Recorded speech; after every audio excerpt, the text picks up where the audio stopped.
Welcome back from your measuring adventure.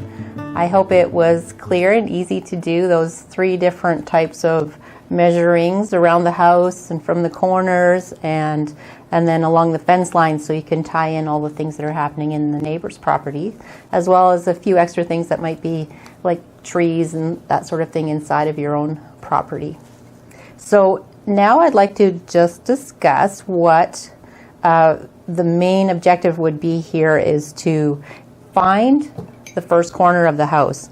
So we're going to be plotting from the street to the house.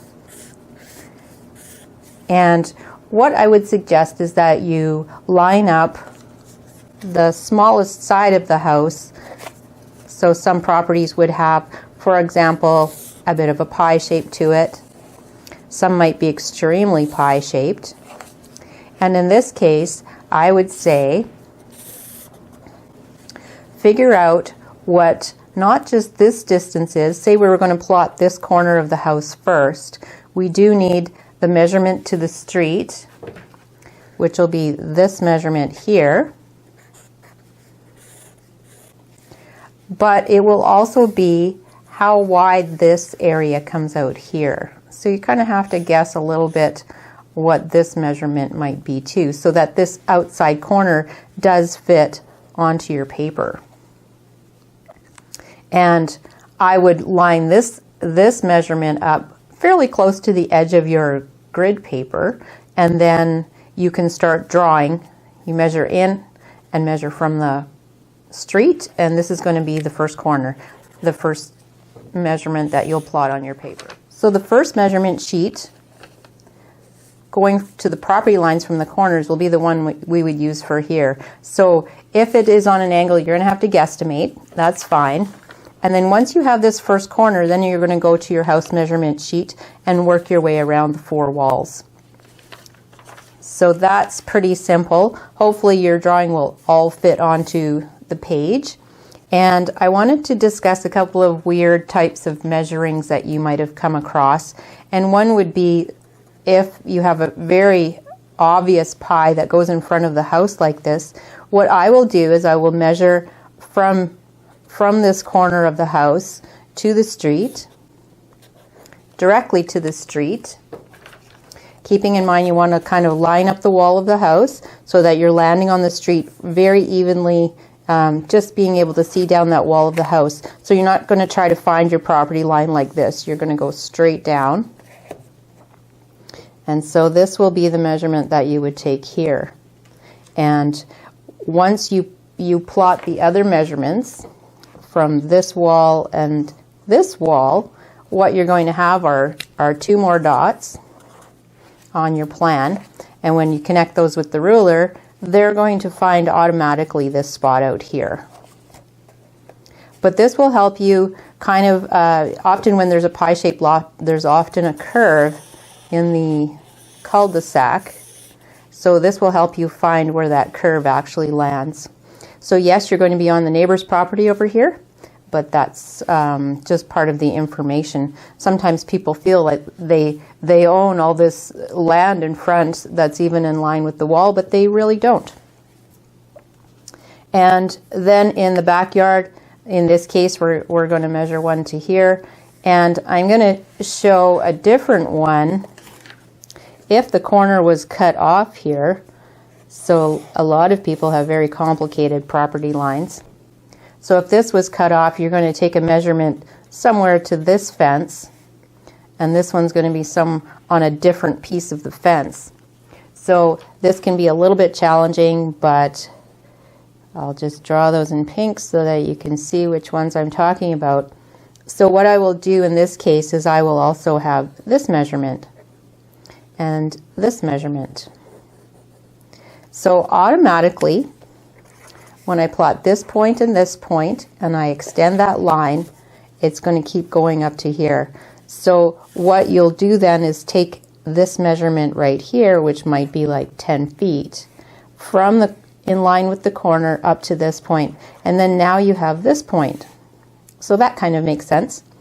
and then you've gone up here, you're measuring along the fence line, and you're going to go this way. So this one might be 12 feet.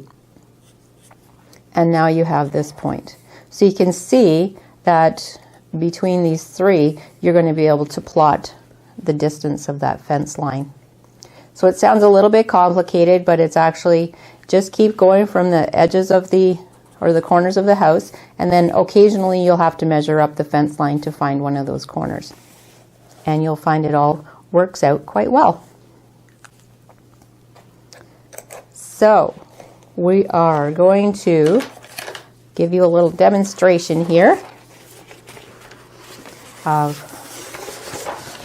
on the grid paper. So I've kind of chosen an easier property, being a rectangle. So in this case, I have 45 feet. Where's my ruler? This is a straight sidewalk. So I'm going to measure 45 feet in. So there's 40 and then 5. So I make myself a little hatch mark there. So you can see how I'm using the ruler. I'm just kind of chunking it down to 40 and then plus 5. And overall, the property, if we look on the real property report, in this case is 50 feet wide. So I can kind of rough in where my drawing is going to fit on the page if I wanted to, just by going like this. So that would be 50 feet right here.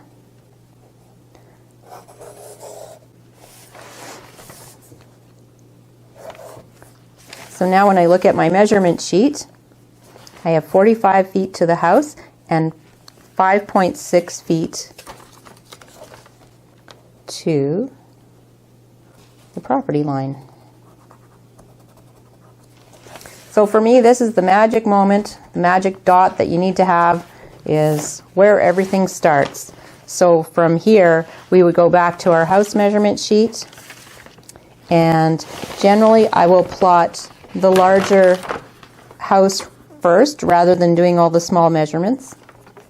So in this case, the house is 26 feet by 38 feet.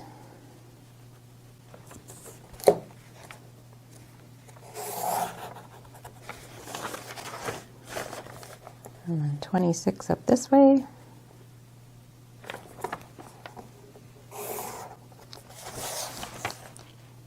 And then hopefully they meet.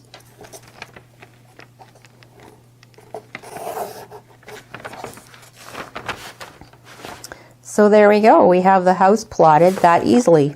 So now if I go back to my overall corner measurement sheet, I'll see that the property line on this side is about 6 feet in.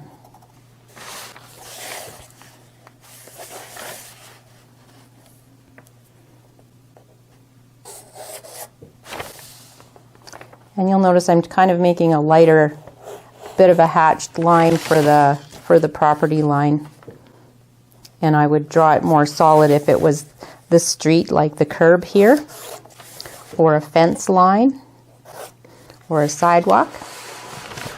But my goal at this point is to continue plotting all of the major elements in the property. So I've made a note that it's 30 feet from the house to the garage. So I'll plot that little line on there, and then I'm going to continue my property line up. And I've got a note, it's 3.5 feet.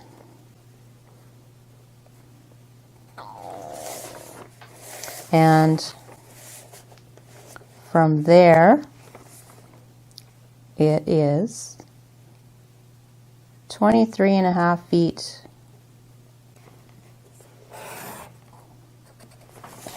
to here. So I know that overall my my garage is 23.5 by 32.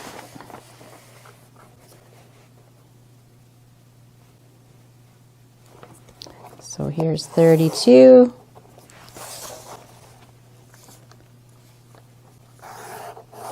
And 3.5. And we just connect the dot and bring that property line further back. And now we have the garage, and you can see we can just pull up the other property line.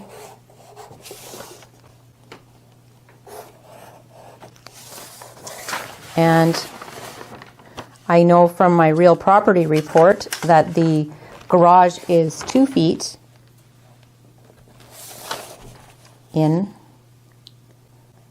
inside of that back line. So I'll put my hatched line in there.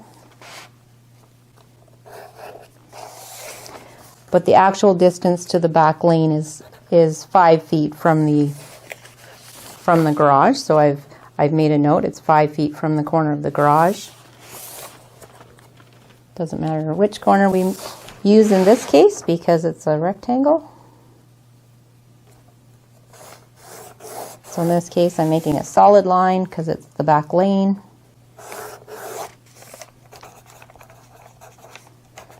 And I write back lane, property line, and I'll write garage on here.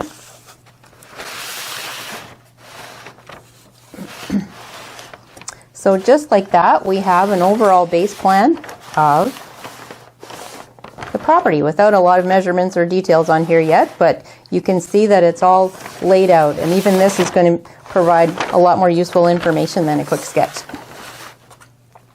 So I like to put all the hard structures on first, like driveways and sidewalks and that sort of thing. So I'll come back to my measurement sheet here where I have a couple of extra notes on here that it's 30 feet to the property line, 35.5 feet to the sidewalk, and 40 feet to the other side of the sidewalk.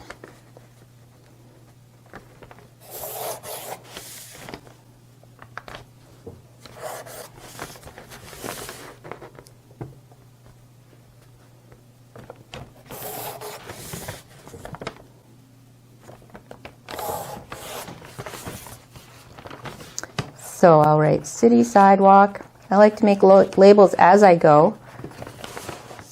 And this is the street. And I always write in house.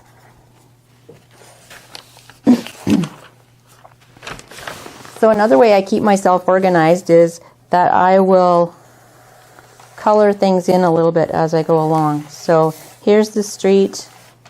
Here's the city sidewalk.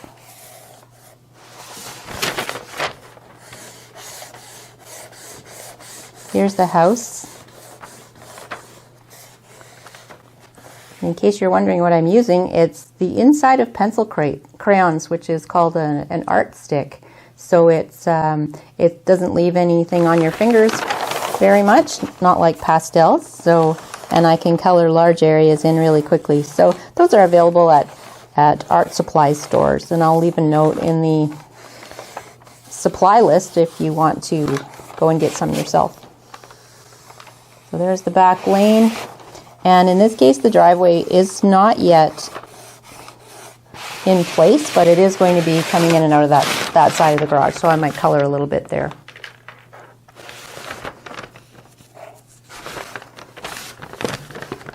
So I'll also mark on the front property line.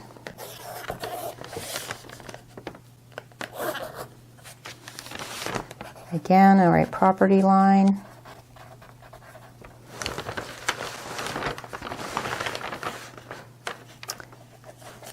And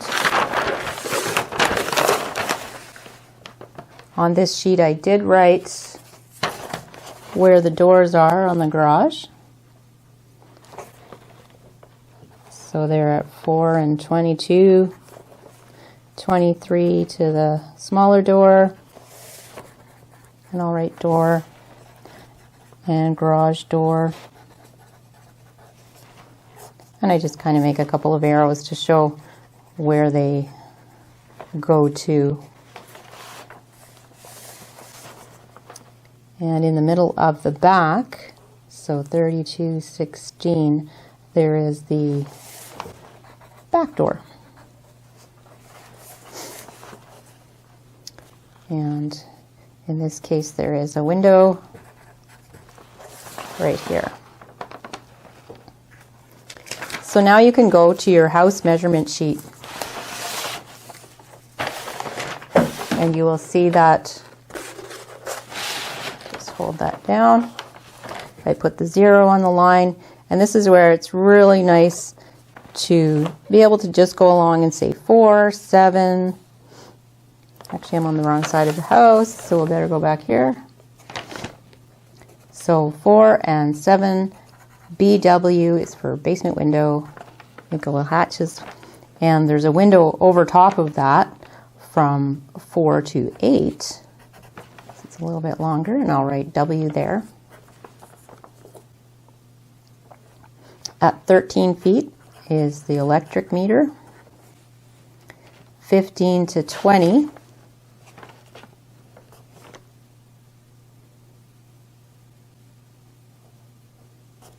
oops, that was 17. 15 to 20 is the back landing, and it's 3 feet wide.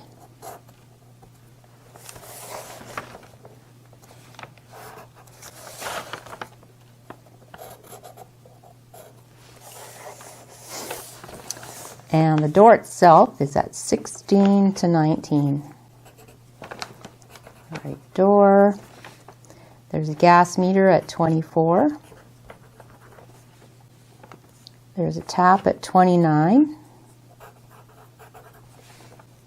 A basement window at 31 to 34. And the window above it is 30 to 34.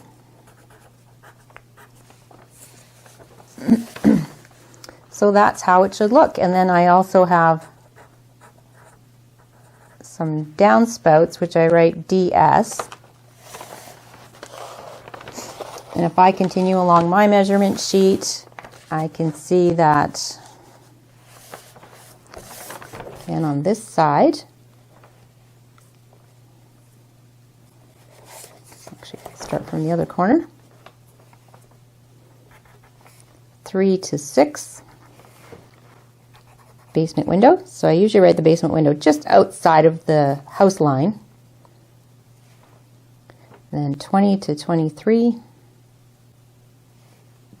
is the other one. And then there is 19 to 23 is the kitchen window. I usually write KW, so it reminds me that it is a kitchen. So 3 and 6, basement window, and 20 and 23, basement window. Now we'll look at the front of the house.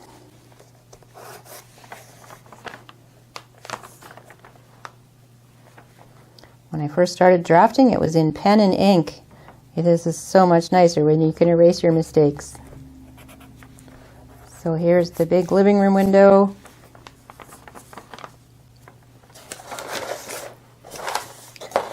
See what I'm following here.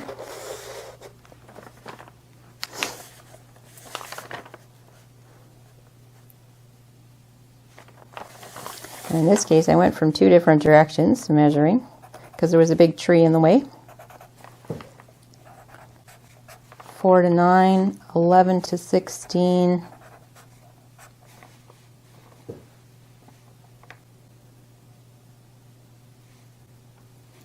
And in between here, there is a door. And the landing is 1 foot wider. And the steps on the landing I measured 4, 5, 6.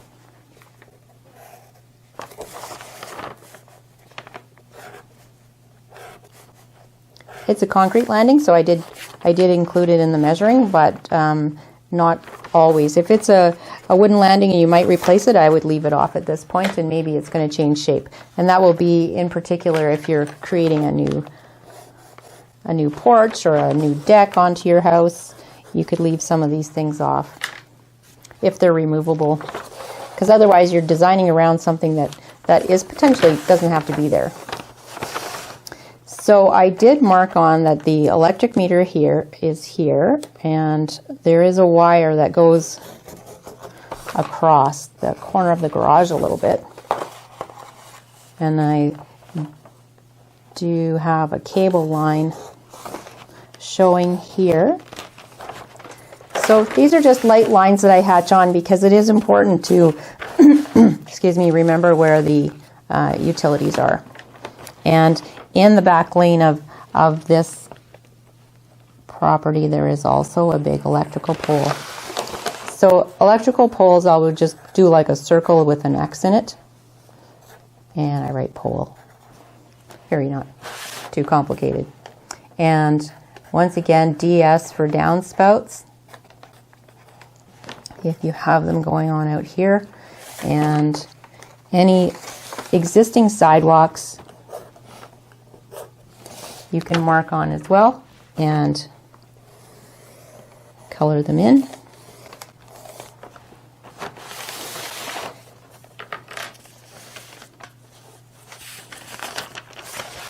So that's it for what's going on mostly for constructed items. And then we're going to go to that last measurement sheet that you did, which shows all the other things that are going on.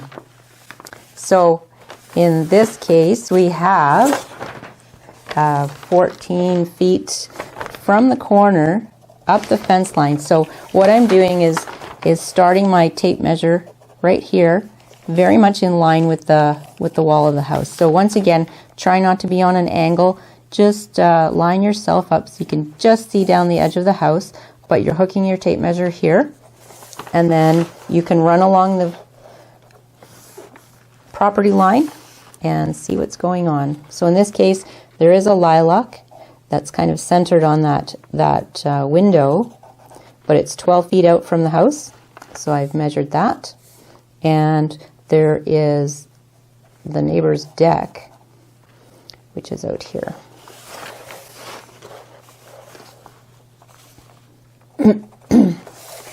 So I do like to plot the neighbor's items like decks and their house. For this case, their house is lined up with this house, but the addition of the deck is here. And if they have something like a hot tub, I'll write that in here too, because these are all sight lines that we're going to have to deal with during the design process. So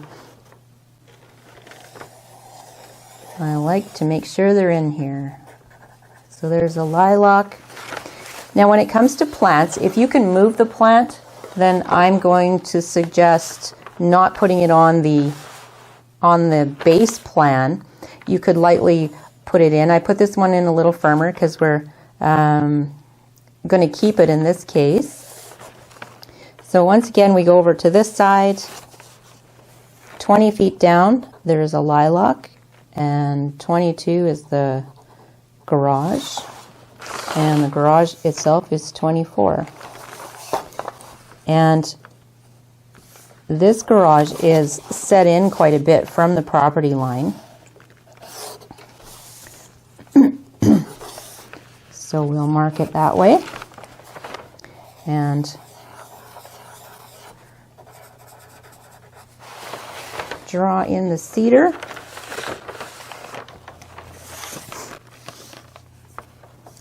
And while I'm here, I'm going to draw the fence lines in.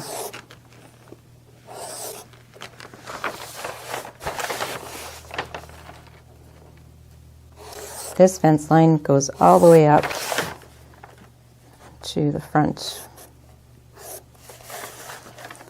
And again, this house is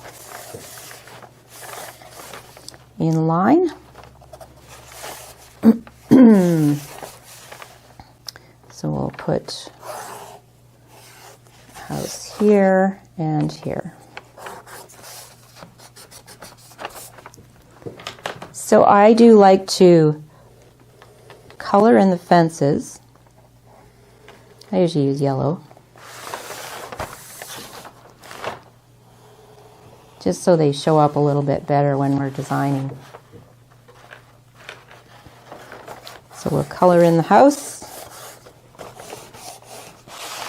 And occasionally I'll mark on, I don't always measure it, but I mark on the neighbor might have a kitchen window or something, and you can see that there would be a sight line into your property this way. So I'm watching out for things like that. The neighbor here has a very large cedar tree, so the privacy is not so much an issue. But we are going to make a note of the fence, which comes to here. And we'll take it back to here.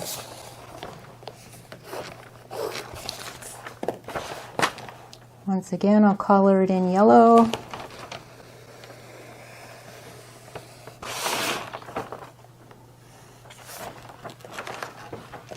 So when I'm taking measurements of the neighbor's properties, I will also mark maybe where their basement windows are looking over here, if they have any upper windows, if they have any downspouts or meters that might influence us, so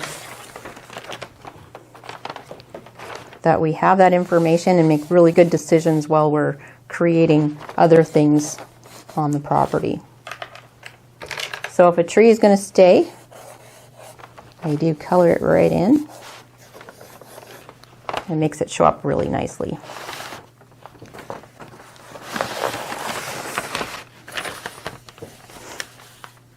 So going back to the front yard, this one has a cedar right here. This one is questionable whether it gets to stay or not. And in this case, there's a really large cedar here. So sometimes those ones up against the house, it will be nice to take them out and start the landscape fresh. But I do like to ghost them in, and that way we can make the decision as we're talking with whoever lives in the house, and maybe the neighbors, and talking about, is it going to cause any damage, that sort of thing.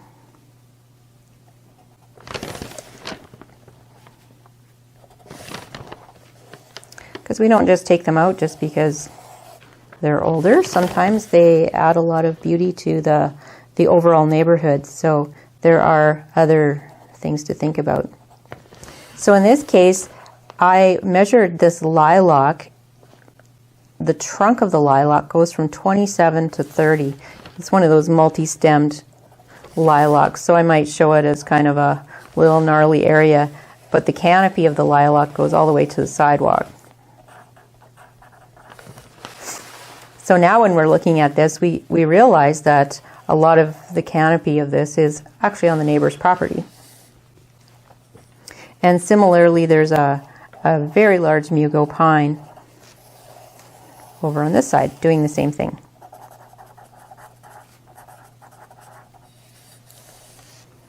And there's an apple tree at 37. 12. The apple tree is small yet, but I will also write on more of a mature size for the plant.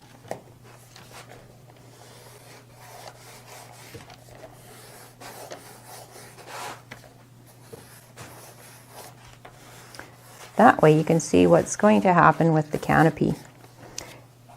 The other thing you'll measure on are the street trees. So there are a couple of street trees, elms in this case, and the canopy of those is really large. So I'll do something like this that shows, hey, there's an elm canopy here, but I won't necessarily color it in because it would make the drawing a little bit too busy. So if we run the drawing forward here, you can see that we have pretty much everything we need to call it a base plan. And you will find that having all of this information about downspouts and windows and utilities will be invaluable when it comes to actually making decisions, because I know a lot of people run into trouble when they get going on the project and there were things that they hadn't thought about that if they just measured and really took some noticing, they would have realized it wasn't going to work out. So that is the major part of the base plan. And the last thing we're going to do is to write a title block on here. So a title block is something that would include the name of the property. It will include the address. And it's also going to include what the scale of the drawing is. So if I mark off one of these 1-inch squares, in this case we were doing 1 inch is 4 feet, and I'll write scale, 1/4 inch equals 1 foot. And the reason we put this square on here is so that when somebody reproduces this plan and they happen to shrink it, which a lot of people would say, oh, let's just make it smaller because it's easier to use. If the scale box isn't on here, they wouldn't actually know that the just writing scale 1/4 inch equals 1 foot, they wouldn't actually know that that's not correct anymore. And so we always put some kind of box, and I do color it in just so it shows up a little bit more. Right beside that, I will put the north arrow on. I just do any kind of arrow and write north. And we'll write the date and who drew it. And those are really the basic items that you'll need in a title block. Again, it's all super good information that whoever's looking at a plan further down the road will be able to decipher. So sometimes I'll color in the edge of the title block a little bit so it shows up. And now you're ready to start your design process. This has been a major accomplishment if you've gotten this far, to have your property drawn to scale on some grid paper and adding a little bit of color. You're going to find that the design process is going to be so much easier.